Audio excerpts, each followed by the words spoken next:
Turning on your Samsung Odyssey G7 only to face a black screen become annoying, especially when the monitor light appears normal but nothing shows up on display. Many users notice the screen staying dark after startup, signal problems appearing during gaming, or the monitor randomly going black without warning. Sometimes the computer seems to work normally, yet the display never appears.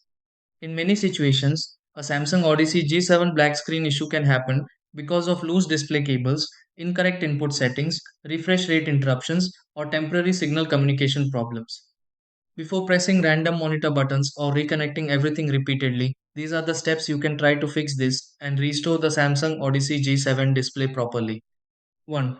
Turn off the Samsung Odyssey G7 and reconnect the power cable along with the HDMI or DisplayPort cable securely. 2. Check the monitor input source and confirm it matches the connected display cable properly. 3.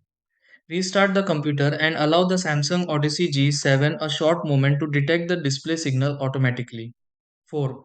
Try another cable or connect the Samsung Odyssey G7 to a different device to test whether the screen responds normally. 5.